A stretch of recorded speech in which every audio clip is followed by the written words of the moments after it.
tenemos nosotros, ¿no? Que la pata 1 tiene dos posibles lugares de donde alimentarse. Se puede alimentar o desde la red de alimentación directamente, o se puede alimentar desde un bobinado secundario del transformador impulsor. O sea, una autoalimentación. ¿Está? Pero la autoalimentación no puede funcionar si es que primero la fuente no dio algunos primeros pulsos. Esto es como el arranque de las viejas motos, que se arrancaban con el pie. Bueno, hay que darle la patada de arranque y una vez que arrancó el motor, ya después sigue solo consumiendo el combustible. ¿Está? Y bueno, esto es exactamente igual. Y todos los televisores de 32 pulgadas con monoplaqueta arrancan de la misma manera. Por lo menos a mí no se me presentó ningún individuo que fuera diferente. ¿Está? No se me presentó ninguno. Tal vez haya alguno que tiene alguna diferencia acá. ¿Ah? Es decir, que hay que asegurarse que el circuito integrado tenga tensión de alimentación. Lo que ocurre es que con este integrado la cosa no es tan simple, no es simplemente ir y medir en la patita 1, no, tenemos que saber si no hay tensión en la patita 1, obviamente no va a haber ninguna vida en el televisor, ni siquiera en el sentido del piloto. Acuérdense que siempre estamos analizando la falla general, ¿sí? Que es, no tenemos video, no tenemos sonido, no tenemos piloto. ¿Tá? Esa es la falla general. Si aprendemos a reparar esa, aprendemos a repararlas todas. Porque una fuente de alimentación funciona o no funciona. ¿Tá? Inclusive, ya estuvimos viendo en la clase pasada que si hay 12, casi seguro que va a haber 24, y si no hay, es porque falla el circuito específico de lo que está en la derivación de 24 voltios. El diodo, los electrolíticos, etc.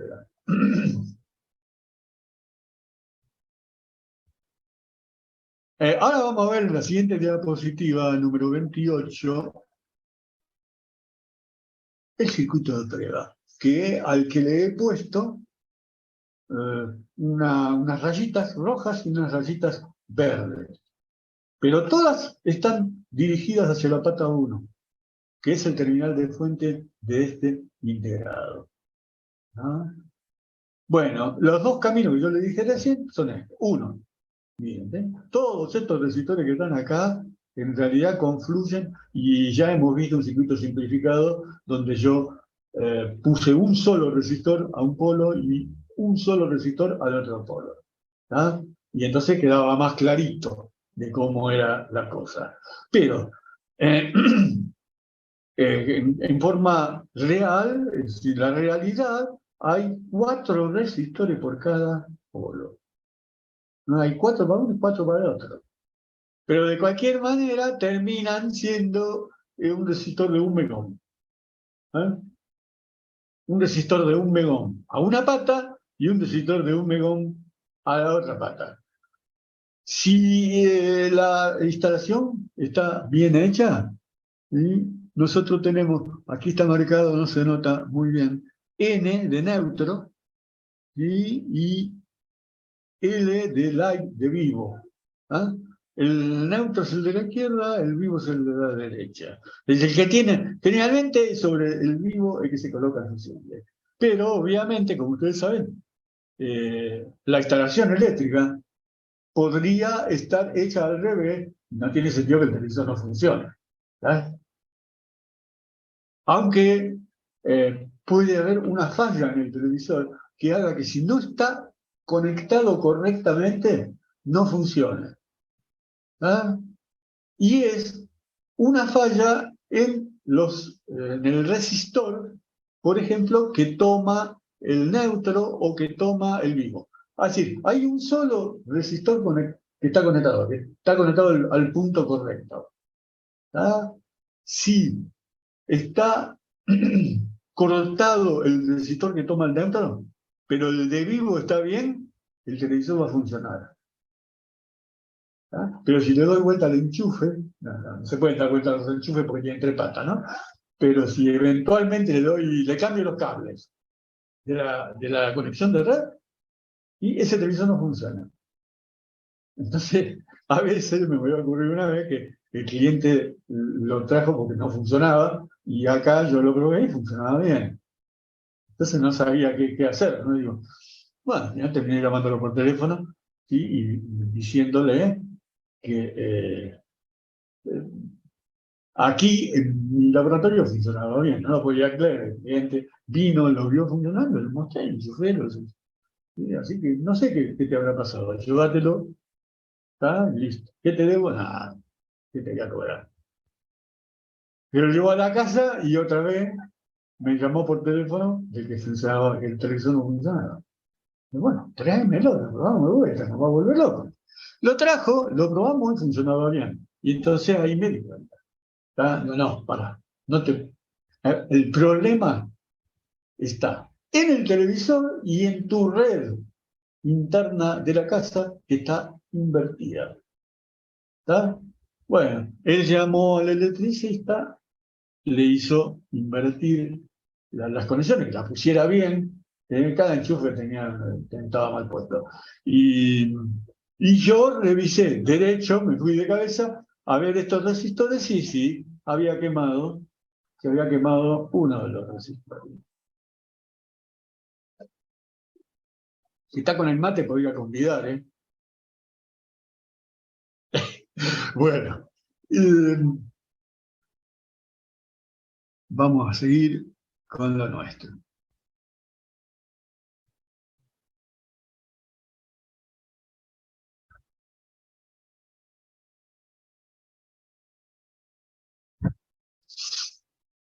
Vamos a hablar del sistema de arranque, entonces. Esta diapositiva yo le cambié el color de fondo porque esta es importante que la tengan bien sabida.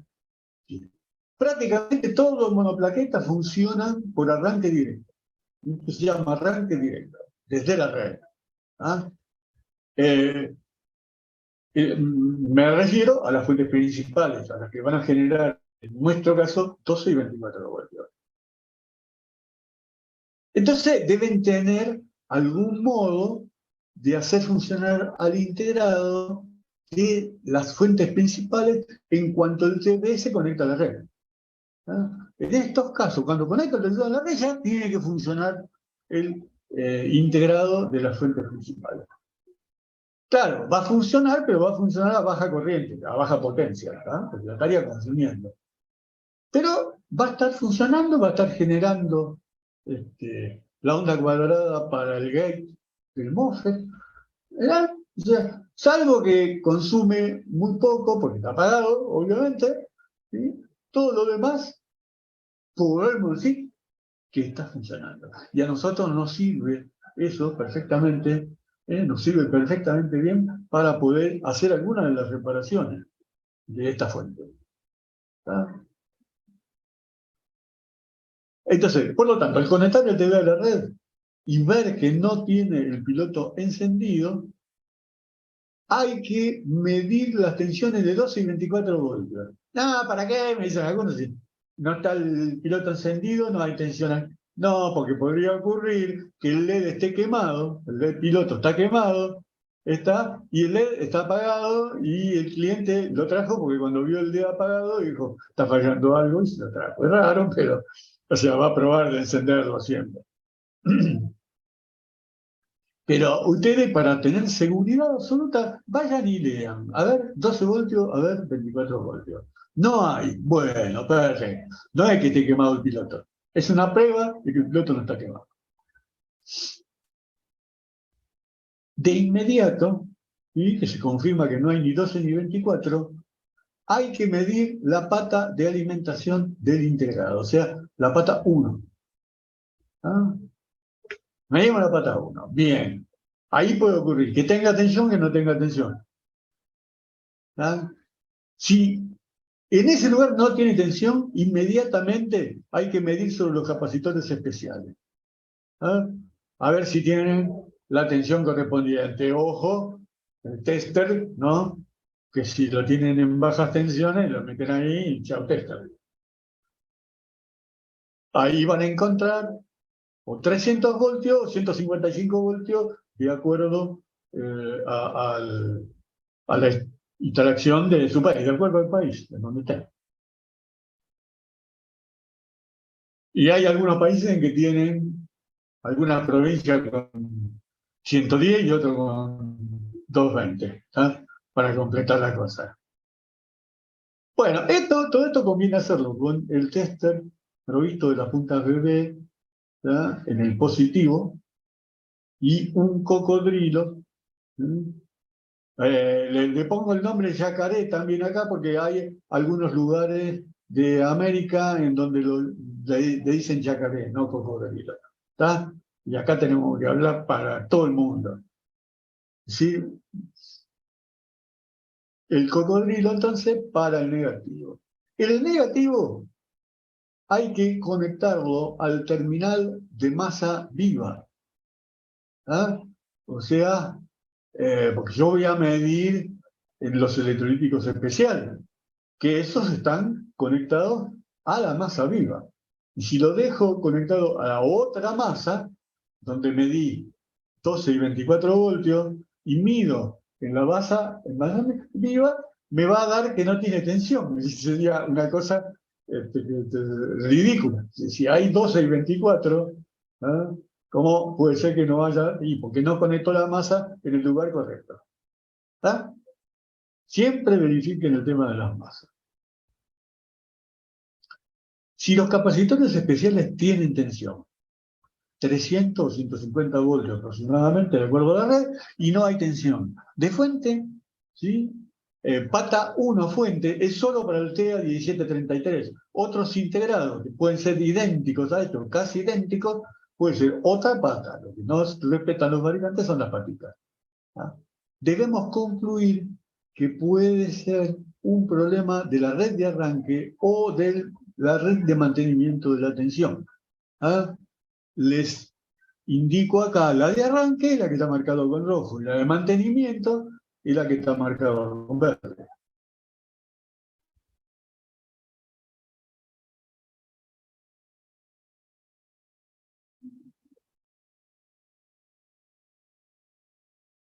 Bien, entonces, ya concluimos que puede ser un problema de la red de arranque o de mantenimiento de la tensión.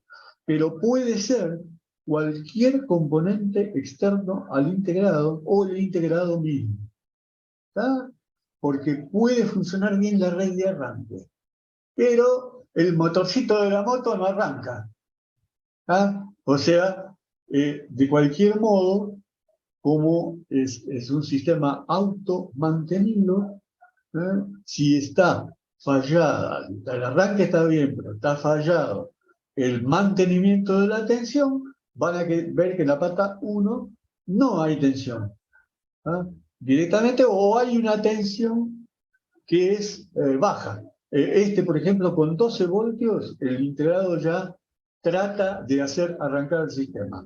¿Está? Pero hay algunos fabricantes que tienen una tensión diferente, menos, 8 voltios algunos. ¿Está? Pero siempre tiene que haber alguna tensión ahí. Y si no hay nada, bueno, entonces quiere decir que no puede arrancar jamás. No le dimos la patada de arranque. Bueno, entonces, ¿qué tiene que hacer? Desconecte el TV de la red y acerque la fuente inteligente, porque tenemos que determinar si el problema está en la sección de arranque en forma fehaciente. ¿Está? Si está en la sección de arranque, eh, lo vamos a sacar como una conclusión exacta sin que nos quede ninguna duda.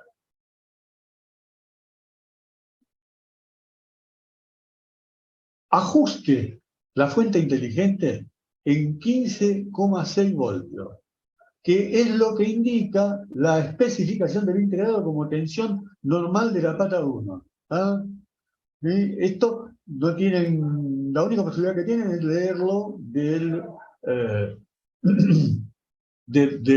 las instrucciones del fabricante, las instrucciones del integrado. ¿Ah? no hay ninguna otra posibilidad. Y está bien que está en inglés y eso es una dificultad, pero actualmente tienen traductores de lo que está entrando por internet directos y pueden pedir una traducción y generalmente están bastante bien hechas, con algunos errores por el tema de que deberían ser de inglés técnico. ¿Ah? Y ahora conecte, ¿sí? Eh, Ponemos la tensión normal ajustada en 15,6 y conectamos la fuente inteligente al TV. Y lo vamos a arrancar con la fuente inteligente en la pata 1. Pero lo vamos a hacer mediante un diodo 1N4004. ¿Sí? Después les muestro un circuito, cómo tiene que estar. Con el cátodo hacia la pata 1. ¿Ah? Al hacerlo, se debe encender el LED piloto. Y ahora no tenemos ni red de arranque, ni red de automantenimiento, nada, le puse la tensión directamente desde la fuente inteligente. No tiene ninguna excusa, tiene energía como para arrancar. ¿Está? Si no enciende, es un problema de circuito asociado o del circuito integrado mismo. Fíjense que yo siempre le echo la culpa primero a los materiales asociados y después al circuito integrado. Desconecte la fuente inteligente y compruebe que el DES sigue funcionando. O sea, si funcionó, todavía no es una prueba concluyente. ¿Ah? Funcionó, arrancó. ¿Ah? Bueno, saque la alimentación. Desconectenle la alimentación, ¿sí? Que viene de la fuente inteligente. El televisor no se debe apagar, tiene que seguir funcionando. O simplemente puede ver, ¿sí? Para no tener que encenderlo, el televisor, apagarlo. Pueden ver directamente el piloto. O sea, pueden trabajar tranquilamente con el piloto, ¿sí? No se hagan problema. Después lo podrían probar en funcionamiento real. Si se apaga, si yo le saco la fuente, se apaga. Eso significa que el problema está en la red de mantenimiento marcada en verde. ¿Sí? O sea que todo lo que yo estoy diciendo parecería que es una prueba lenta. Es lenta, pero se está guiando sin que ustedes se pierdan. Lo lleva al lugar correcto para revisar. Él dice, y ahora todo lo que está marcado en verde. ¿Ah? Todo lo que está marcado en verde. Y bueno, yo me voy acá a controlar. Y lo que está marcado en verde es una resistencia que la mido con un diodo que lo mido también con el tester. ¿Sí? El Zener no hace falta medirlo, porque si el Zener está mal, se pierde la protección. Pero arranca bien la fuente. El electrolítico puede estar con un problema, puede estar en cortocircuito, o este capacitor que es para desacoplar las altas frecuencias, que puede también estar en cortocircuito. Pero sabe que usted tiene que revisar esos componentes. ¿Tá? Y lo otro que puede ocurrir, y que es bastante frecuente que ocurra, es que las patitas del transformador de pulsos estén mal soldadas. ¿Por qué? Porque este transformador de pulso es el componente más grande que tiene el televisor. Entonces requiere más calor para que se suelten las patitas. Y esto es una patita que pasa la plaqueta y queda soldada en algunos fabricantes todavía lo sueldan a mano y hay otros fabricantes que lo hacen pasando la plaqueta por una soldadura por hora. O sea que es un proceso diferente de soldadura. Todos los demás componentes pueden estar bien soldados, pero este en general está mal. ¿Por qué? Y porque tiene mucha masa mecánica. La patita tiene mucha masa mecánica, requiere mucho calor o mucho tiempo, ¿sí? Para que se transfiera el calor y queda mal soldadito, con una capa muy fina de estaño y luego con las vibraciones del transporte, en algún lugar se abrió la patita. Y una patita que se haya abierto esto significa que no tenemos la fuente, ¿sí? Alimentando al integrador. Para que se transfiera el calor y queda mal soldadito, con una capa muy fina de estaño y luego con las vibraciones del transporte, en algún lugar se abrió la patita. Ahora, Vamos a ver que el arranque se realiza, como dijimos, en dos pasos. ¿Sí? O puede estar hecho la patada de arranque por medio de esos resistores, o no, puede venir ya directamente desde el transformador. ¿Ah?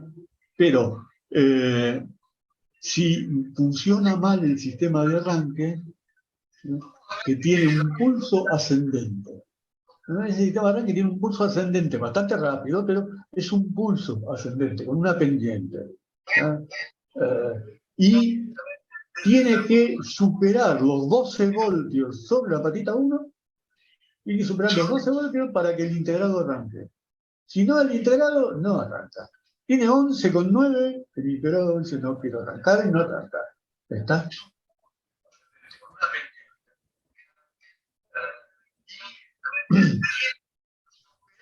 Eh, ese sistema de arranque así por punto tiene una pendiente que tiene un tiempo de duración. Ese tiempo de duración son unos 500 milisegundos.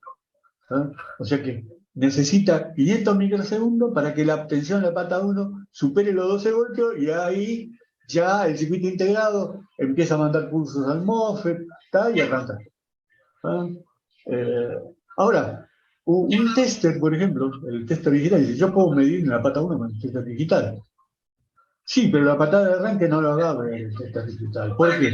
Porque para poder medir necesita alrededor de un segundo. Si no le ponemos la tensión durante un segundo, él puede estar indicando o una tensión muy baja o directamente no marca nada, depende del tester. ¿Está? Tiene que tener cierto tiempo aplicada la tensión para que la pueda medir.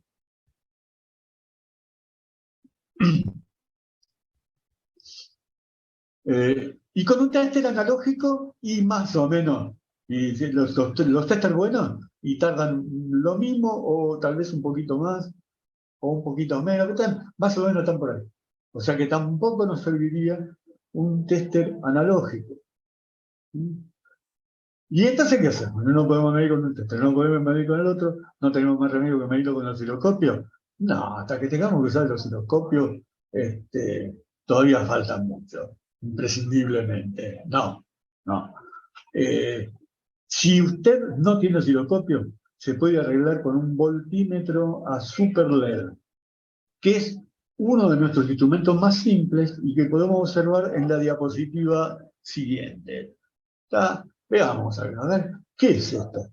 Y tengo nada más que un LED y una resistencia. Entonces, ese LED, de acuerdo al brillo, más o menos me sugiere a mí si hay una tensión y qué tensión hay. Es difícil que la tensión sea baja. Generalmente o tiene la tensión correcta para que arranque o directamente no tiene nada de tensión. ¿Ah?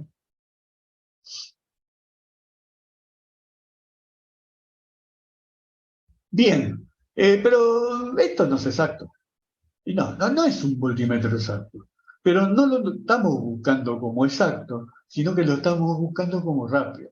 Y como rápido, es más rápido que un osciloscopio. ¿Ah? Directamente. Eh, y lo que respecta al costo, bueno, ni hablemos, no cuesta nada. O sea que es algo que se lo tienen que hacer sí o sí. Hay un Zener de protección, ¿sí? Sobre el diodo LED de 31 voltios. ¿Ah? Pero la verdad que proteger un circuito tan simple como este, si no lo quieren usar, no lo usen. Y listo. Porque si llega a quemar esto, lo hacen de vuelta.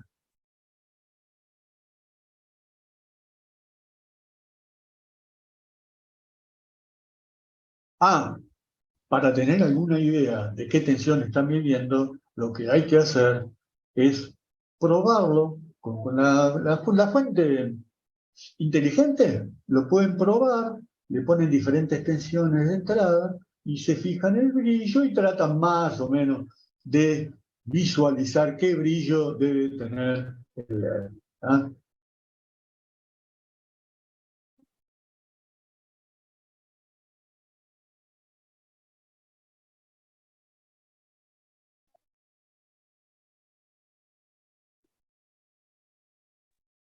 Bueno, ¿qué prueba hacemos entonces con esto?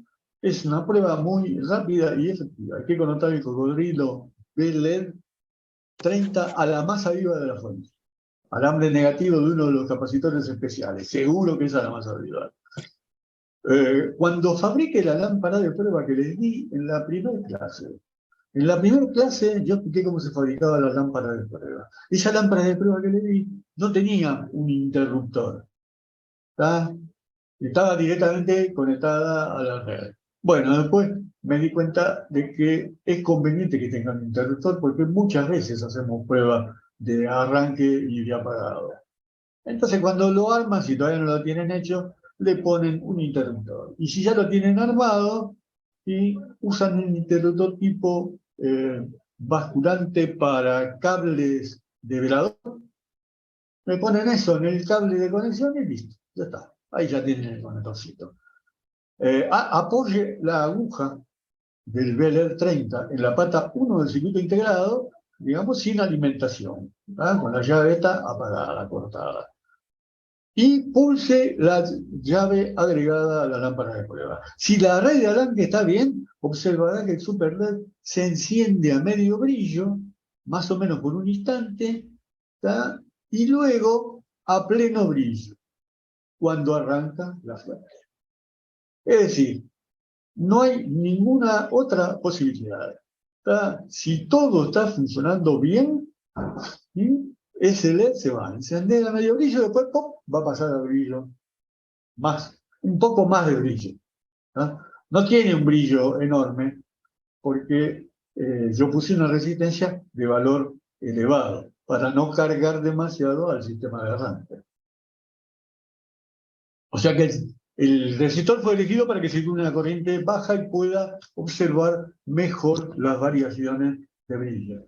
Si le pongo un resistor más bajo, también tengo el problema de que va a tener mucho brillo y el ojo no puede discernir bien si la tensión en ese caso.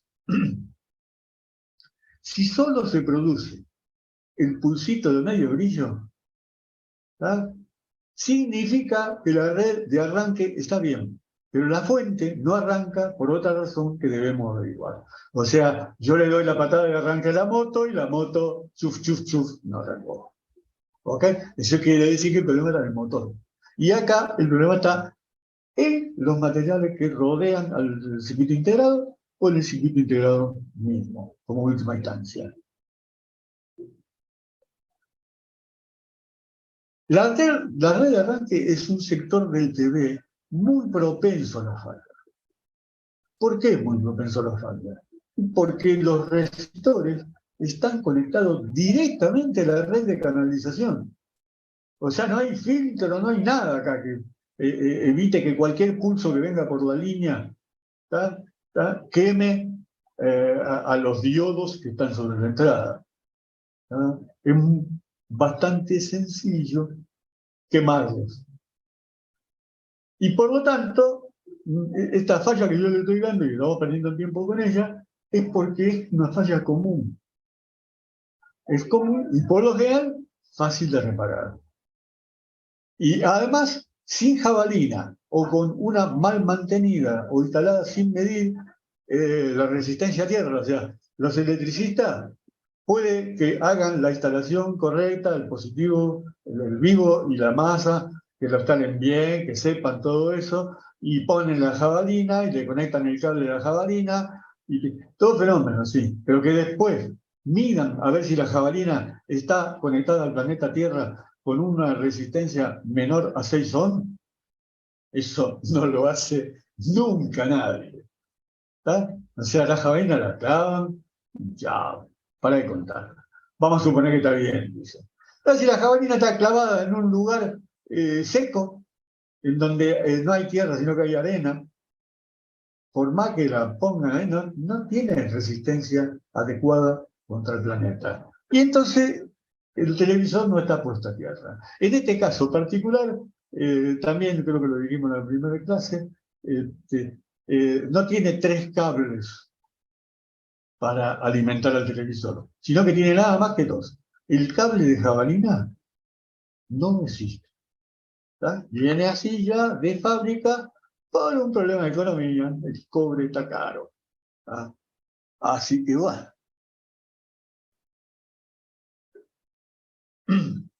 En el televisor que estamos analizando, directamente no importa, ¿no? Porque la instalación puede ser adecuada, pero el cable de interlock es nada más que dos patas, vivo y neutro. Y no queda conectado al planeta. Atención. O mejor dicho, queda conectado al planeta en el transformador de alimentación de la manzana o de las dos manzanas o de las tres manzanas que alimentan. Ahí hay una conexión de tierra, ¿sí? Pero eso está como a 200, 300, 400 metros, más o menos, del televisor. Y si el rayo cae en la antena, lo que emite es un pulso muy finito, de nanosegundos. Nanosegundos. Y todo ese cable es como un inductor gigantesco. O sea que no circula el pulso, ¿sí?, hacia esa masa que pone la compañía de electricidad. Por eso que nos obligan a poner una masa en nuestra casa. Y después el fabricante de televisores nos pone el cable. ¿Está? Esta es la razón por la cual la red es tan complicada, con circuitos resistivos serie, paralelo, ¿tá? Hay un montón de resistores, que está hecho no por razones de disipación de potencia. Acá le hago el cálculo, si a alguno me interesa, de cuál es la potencia disipada en esos resistores, y es de 6 miliwatts. Y los resistores son de 250 miliwatts. O sea que no lo pusieron por problema de potencia. Lo pusieron porque estos resistores, al ser más grandes, soportan más tensión. El problema es que si usaran los resistores del tamaño normal que usa TCR, tendrían una aislación de 50 voltios. ¿Ah? Esos resistores chiquititos que tienen por todos lados son de 50 voltios de aislación. Evidentemente se queman instantáneamente.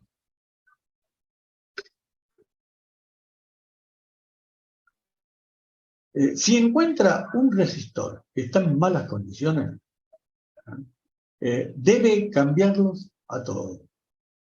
¿Por qué? Porque normalmente los otros resistores seguramente quedaron sentidos. Y el que era más debilucho se quemó.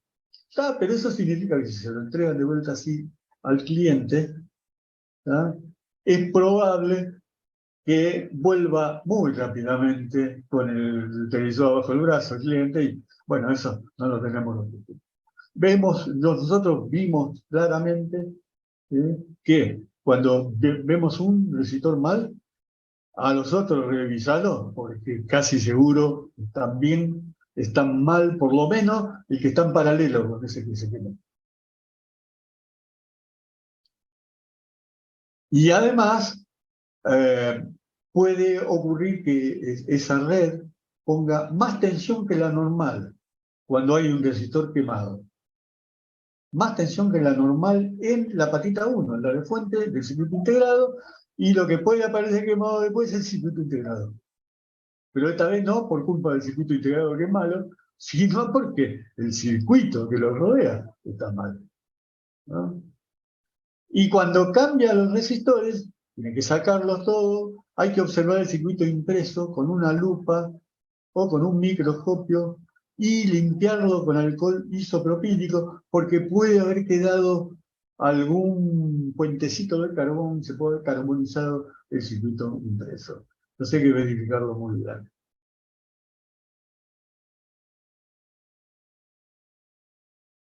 Ahora vamos al caso contrario. Hay pulso de arranque. ¿Ah? O sea, nuestro LED se encendió bien, sin ningún problema. ¿Está? El LED piloto sigue apagado. ¿Ah? Sigue apagado porque no hay 12 voltios. El LED piloto indirectamente, a través del microprocesador, se enciende, pero tomando la energía desde la fuente de 12 voltios. O sea que si los 12 voltios no están, el LED está apagado. El del piloto, ahora me refiero, al del televisor. Bueno, y acá tenemos digamos, el circuito que hemos utilizado recién para hacer las pruebas. La fuente inteligente yo la dibujé así, cuadradita, está con una batería dentro de 12. ¿Está? Porque es lo que va a hacer. La fuente inteligente yo la puse en 12 voltios, ¿sí? Y va a salir ajustada. Entonces, no eran 12 voltios, en 15 voltios hay que ajustarla. 15 voltios y a 1,5 amperes, ¿está? Al máximo de corriente. Pero hay que ponerla con un diodo, tal como está puesto acá, a la pata 1. ¿Por qué? ¿Por qué hay que hacerlo así? Porque podría arrancar, y cuando la fuente arranca, si yo tengo la conexión directa, cuando la fuente arranca, en la pata 1 hay 18 voltios más o menos, y 17, y esos 17 voltios se los aplico a la fuente inteligente y quemo mi instrumento de prueba. Entonces lo hacemos con un diodo. ¿Ah? Y ahí vamos a notar, si nosotros estamos midiendo con el tester acá sobre la pata 1, ¿no? Digamos, midiendo con el tester sobre la pata 1, vamos a ver que cuando lo conectamos por un diodo, arranca con una tensión y unos instantes después sube un poquitito. Sube porque ahora queda alimentado, autoalimentado desde el propio transformador de pulso. ¿Ah? Bueno, y si nosotros vemos que al ponerlo así con el diodito en la pata 1, ponemos la fuente inteligente, arranca el televisor. ¿Ah? Y si no lo conectamos, no hay manera que arranque cuando lo enchufamos a la red. ¿Ah? Eso significa que tenemos que buscar los componentes asociados. Tenemos que revisar, ¿hay algún componente asociado que no deja que la fuente arranque?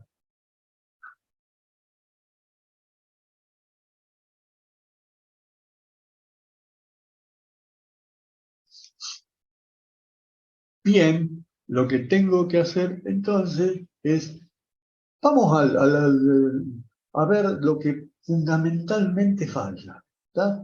Lo que falla fundamentalmente es que no le llegan pulsos al gate del MOSFET. O sea, se quedó sin pulso el gate del MOSFET y por lo tanto el MOSFET está bien, no tiene problema. La conexión a masa del terminal de fuente está bien también. El transformador, que acá no está dibujado, ¿no? El transformador está bien, está todo bien. ¿Ah? Pero no quiere arrancar. Bien, perfecto. Vamos a ver si ese MOSFET tiene la señal que corresponde en el gate.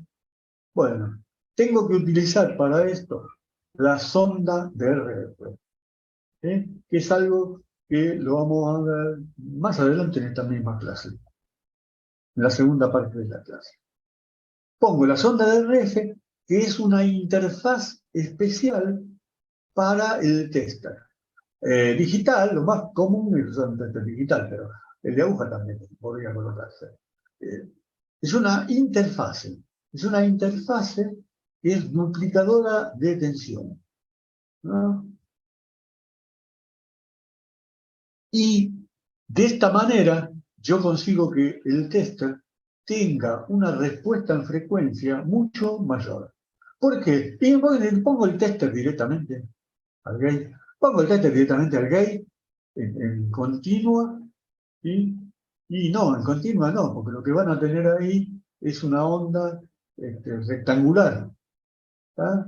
Ahí tiene una onda rectangular, es la orden de que encienda el MOSFET o que se apague el MOSFET. Entonces, o está alta, está baja. Entonces, no lo puedo poner en continua al tester, ¿tá? Porque va a medir cualquier cosa. Ah, bueno, lo pongo en alterna. Nada, le ponen en alterna, lo más probable no, seguro, no mide nada. Aunque haya pulso, sí, sí, aunque haya pulso. ¿Por qué? Y porque los pulsos que tenemos ahí son de 100 kHz. Y el tester, con un poquito de suerte, puede llegar a medir hasta 1 kHz. Porque están preparados para aviónica, y los aviones tienen una red de 500 Hz. ¿Ah? Entonces, hasta 500 Hz les importa a los fabricantes. Y después, no, después tenés que comprar un tester especial, para alta frecuencia. Y si yo hago que el tester común funcione para frecuencias mayores, después ¿cómo le invento el tester especial? ¿Ah? Se los digo esto porque hay un profesor que da clase directamente midiendo sobre los televisores, que dice, ay, que agarren el tester y miran acá en el gate y van a tener la atención y yo me fijé en el título del tester, decía, marca el tester, a ver qué decía, y decía claramente TWI RMS, que significa tester para valor verdadero. Es un tester especial y que sale muy carito, y que no lo tiene ningún reparador. Pero de esa manera, no sé por qué, porque yo me imagino que se debe haber dado cuenta, pero le está dando una indicación incorrecta a sus alumnos. Y es uno de los que más alumnos tiene. Bueno, nosotros vamos a usar la sonda de Rayleigh, que después le explico cómo se fabrica. Y luego, ahí con la sonda de Rayleigh, el tester me va a indicar qué tensión tengo.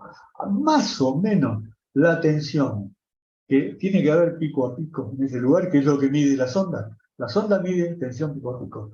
Es de alrededor de 10 voltios. Con 10 voltios el gate está recontra bien alimentado. Es más, si le ponen una tensión demasiado alta al gate, lo ponen en cortocircuito. Salta un arco interno, se pone en cortocircuito. Fíjense que en paralelo del gate al terminal de fuente, desde el gate al terminal de fuente, tienen un diodo de protección de 18 voltios. Y además hay un resistor de 10K, el resistor de 10K que está puesto para que el gate siempre tenga alguna resistencia a masa. No está a masa directamente, pero a través de la resistencia 0,15 ohms, como si lo tuviera. Para evitar que el gate capte algún pulso que viene por el aire, por la cercanía, por algún lugar de conmutación. En este caso, lo más probable es el backlight.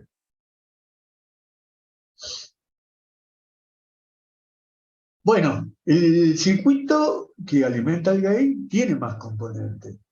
Nosotros podríamos encontrarnos que en este lugar no tenemos pulsos, pero si yo lo corro, por ejemplo, acá, sí tengo. ¿Esto qué quiere decir? Y esto quiere decir de que R2 está cortado.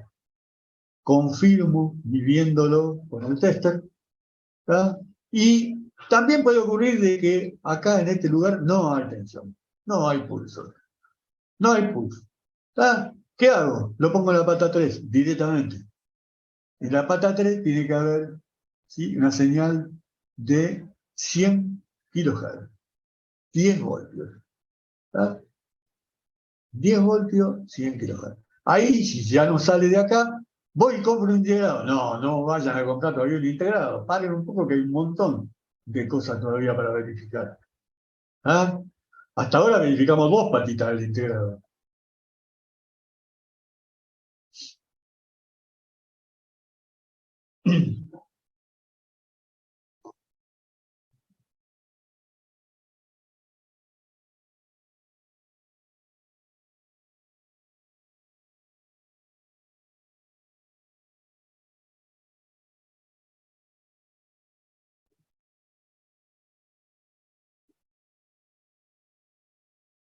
Es decir, esta prueba que hicimos se trata de reemplazar la fuente propia por otra externa que se ajusta entre 12 y 13 voltios. Si la fuente propia arranca un segundo después, se obtienen unos 15 a 16 voltios y el circuito deja de tomar corriente de la fuente inteligente. Con nuestro circuito de prueba pasa esto. Si no arranca, hay que determinar si el problema es del circuito integrado o del MOSFET asociado. Desuelde la pata del gate del MOSFET. Porque el MOSFET, recién dijimos qué es lo que ocurre si está en la resistencia cortada. Pero el MOSFET podría estar en cortocircuito. Y si está en cortocircuito, tampoco van a tener tensión. Entonces, desuelde la pata del gate del MOSFET, que se puede desoldar porque es una patita nomás que está apoyada y soldada del lado del impreso, arriba del impreso. Entonces con una pincita Bruselas, con una Bruselas, la levantan al gate y no lo levanten mucho, un poquitito para que quede desoldada nomás. Porque si no, se puede llegar a romper justo en el punto donde pivotea, que es sobre el plástico de salida, y rompieron un MOSFET, ¿sí? Sin querer. Y ahora midan si hay señal sobre la pista del circuito impreso. ¿Tá? Si ahora hay señal sobre la pista del circuito impreso, listo, ese MOSFET está dañado. Ahora sí los autorizo. ¿Tá? Vayan, abran la puerta, compren un MOSFET, pero todavía no lo instalen. Porque acuérdense que hay una red de protección, ¿sí? Sobre el terminal de drenaje. ¿Eh? Hay una red de protección que nosotros mencionamos hace dos, creo, me parece que en la clase 2 hemos mencionado cómo se probaba. ¿Tá? Directamente con el tester se prueba. Pero primero hay que probarla. Si la probamos y esa red está bien, significa que podemos colocar el MOSFET.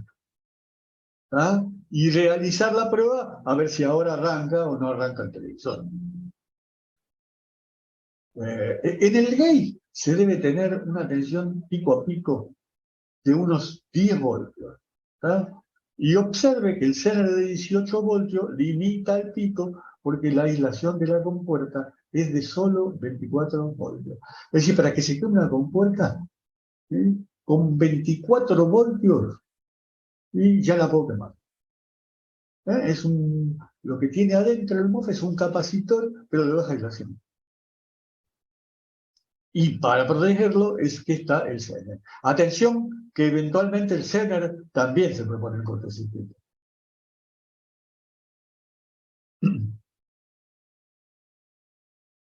Bueno, como medidor, entonces se utiliza la sonda de RF, cuya construcción la veremos más adelante. No utilice el tester como voltímetro de corriente alterna, porque solo responden hasta una frecuencia de algunos kilohertz, con mucha fuerza, algunos kilohertz. Generalmente 1000 Hz, listo, ya no va más. ¿Qué tipo de señal debe haber en el gate del MOSFET? Para los que preguntaban sobre el osciloscopio, las señales en el osciloscopio. Bueno, en el gate del MOSFET tiene que haber una onda rectangular. Y es una onda rectangular en la cual el pulso positivo, el pulso que va hacia arriba, puede ser más finito o más grueso, dependiendo de qué red de canalización tengan en el lugar. ¿Ah? En la red de 220 es bastante finito, en la red de 110 es bastante más ancho. ¿Ah? Pero el televisor tiene buena regulación para las dos redes. Y luego tiene algo que se llama Power White Modulation o modulación del ancho de pulso positivo. Ese pulso positivo no tiene una duración constante, ¿ah? Sino que tiene una pequeña variación. ¿Para qué es eso? Y para regular, para que la fuente regule correctamente los 12 o 24 voltios. Si regula uno, va a regular el otro, con toda seguridad, como vimos en la clase pasada.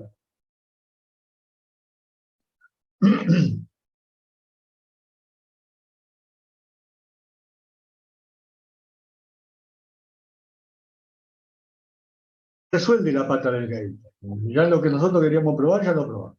Resuelve la pata del gate. Cuando el TV funciona correctamente, la sonda DRF muestra que la señal arranca con una tensión pico a pico y luego aumenta un poco. Sí, en los televisores normales que están funcionando bien, si ustedes ponen la sonda como para medir tensión, van a ver que apenas lo conectan a la red, arranca y aumenta un poquitito el valor picópico. Si tienen un osciloscopio, también van a ver cómo se incrementa, ¿sí? el valor del pico. Si no se percibe este aumento, significa que la falla está en el circuito rectificador de autoarranque. y circuito rectificador de alto arranque, el que va desde el bobinado del transformador hasta la pata 1 del circuito integrado. Que este inclusive puede ser pata 12 o pata 11 del transformador, ¿sí? Mal soldada, ¿sí? Desoldada. Es bastante común la falla porque el transformador, si ustedes se fijan, está inclusive pegado a la plaqueta con un adhesivo porque es muy pesado y si se mueve mucho en el transporte, seguramente esa soldadura termina arrancada. ¿Ah?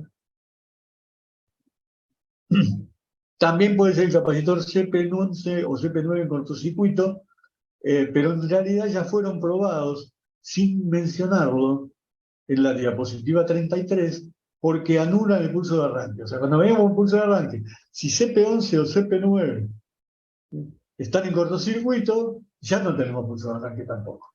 O sea, ahí no lo mencionamos, pero lo mencionamos ahora. Por último, si el MOSFET tiene la compuerta en cortocircuito al terminal de fuente, no habrá tensión indicada por la sonda y opera la protección o hay un problema en la red de gate o en el circuito integrado. ¿Ah?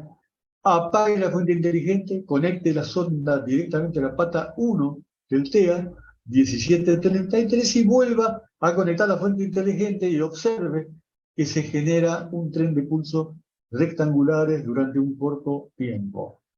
Esto significa que el circuito de excitación de compuerta está funcionando. ¿Está? Sin necesidad de medirlo completo, eso significa que está funcionando. Y entonces verifique que RP21 y RP22 del gate no estén abiertos. Esto vendría a ser si no están funcionando, ¿sí? Hay que revisar esos dos resistores. Ahora vamos al resistor shunt. ¿Ah? El resistor shunt genera una gran cantidad de problemas, que a veces son difíciles de encontrar por su aleatoriedad. O sea, por ejemplo, una de las fallas que pasa es que a veces enciendo el televisor y enciende, y a veces lo enciendo no. Y el cliente dice, mira, no se me vuelve loco. A veces lo enciende, están dando bien 20 días seguidos, y después de golpe toco y resulta que no me enciende. Bueno, eso es para sospechar del resistor shunt. Estos resistores se fabrican por oxidación de una diminuta chapa metálica. O sea, internamente tiene una pequeña chapa metálica que se oxida. ¿Tá? Y se oxida en la fabricación, haciendo circular corriente por los terminales. ¿Tá? Y entonces, al oxidarse, el óxido requiere quitar metal. O sea, el óxido es una transformación del metal. Y si el metal se transforma en óxido, el óxido es aislante, ¿no? Significa que cambia el valor de la resistencia. Y esto se utiliza para ajustar, para probar y para ajustar los resistores en fábrica. ¿Ah? Hay algunos valores que se pasan por la mesa de oxidación. Y hay otros, generalmente los extremos de escala, o sea, 1 ohm, 10 ohm, 100 ohm, 1000. Eso no tiene por qué pasar por la mesa de oxidación. Bueno, con esta construcción se logra tres condiciones fundamentales para este resistor. Primero, que no sea inductivo. ¿Verdad? Es una chapita conectando los dos terminales es lo menos inductivo que se puede conseguir. Segundo, que tenga precisión, porque los podemos ajustar uno por uno por oxidación en la mesa de oxidación cuando lo construimos. Y tercero, que tenga una gran disipación de potencia. Es como un disipador, ¿no? Rectangular. Es como un disipador. Se le dan las tres cosas. Son resistores con una presión del 1%. Y no pueden reemplazarse por resistores comunes de metal depositado y luego espiralado para ajustarlo, ya que estos son inductivos. No pueden usar los capacitores comunes. ¿Y entonces qué es lo que uso? ¿Tá? Si realmente le encuentro que está mal. Bueno, primero, digamos algo. ¿Cómo hago para saber si está mal este resistor? Y lo miro con el tester. No, el tester no sirve. El ómmetro del tester no sirve, porque por debajo de 10 ohm aumenta su error de medición en forma exponencial. Esto quiere decir, si es un resistor de precisión, los chinos van a gastarse en un resistor de precisión si no es necesario. No, es que tiene que ser de precisión. ¿Ah? Y si nosotros miramos los cablecitos que vienen con el tester, tienen el conductor muy finito. Sí, son gruesos desde afuera, pero el conductor de cobre es fino. Y la resistencia de contacto del subborne deja bastante que desear. O sea, los bornes del tester difícilmente tengan un baño de tal espesor que podamos usarlo toda la vida sin tener. No, a poco tiempo para que mida más o menos bien 10 ohm, tenemos que andar moviendo el borne, sacarlo, enchufarlo varias veces, limpiarlo. ¿Tal? No sirve. Hay que construir un medidor especial. Y esas indicaciones para construirlo se las vamos a dar también en este curso y en esta clase, que es la última, por supuesto. ¿Es común encontrar los resistores Shunt-Dynamic? ¿Es común? Sí, es común. ¿Por qué? Porque un MOSFET en cortocircuito provoca un crecimiento de la corriente circular. ¿Tá? Generalmente, el MOSFET se quema, y si el MOSFET se quema, y al resistor Shunt desaparece directamente, se abre por completo.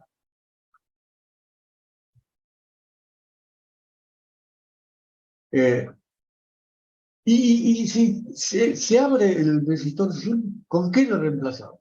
Bueno, nosotros fabricamos, perdón, discúlpenme porque está sonando la alarma en teléfono celular.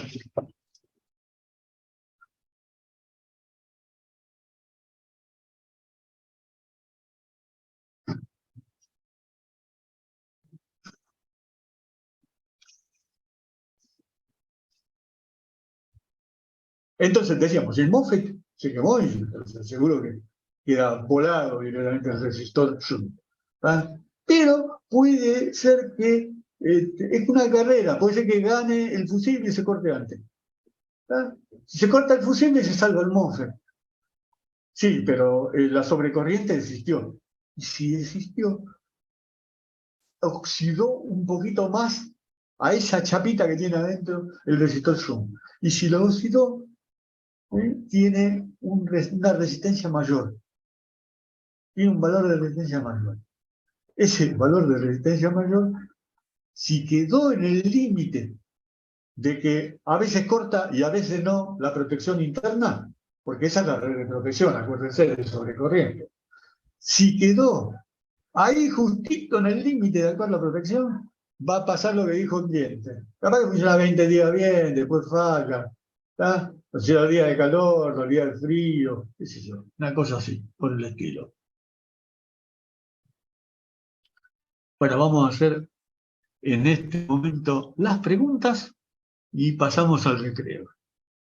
Excelente, profe. Tenemos acá una pregunta de Electro Brown que pregunta si en vez de utilizar la sonda RF no se puede utilizar el osciloscopio. Sí, si tienen osciloscopio, úsenlo. Pero la verdad, yo utilizo la sonda. ¿Por qué? Y porque el osciloscopio, tal vez ustedes no pusieron bien la perilla de disparo y no me muestra nada en la pantalla. Digo, no hay. Y no, es que no está bien disparado. ¿Tá? O leyeron mal la punta que tiene el botón, la llavecita de por 1 por 10. Se equivocaron, la pusieron por 10 y les mide mal y tienen que verificar la señal que esté sincronizada. ¿Cuánto tiempo perdieron? Ustedes ponen no hablo más nada. Si tienen osciloscopio y lo quieren usar y saben usarlo, úsenlo. Por lo menos practican un poco. Es buenísimo. ¿Sí? Y entonces no tienen necesidad de armarse ese circuitito tan sencillo.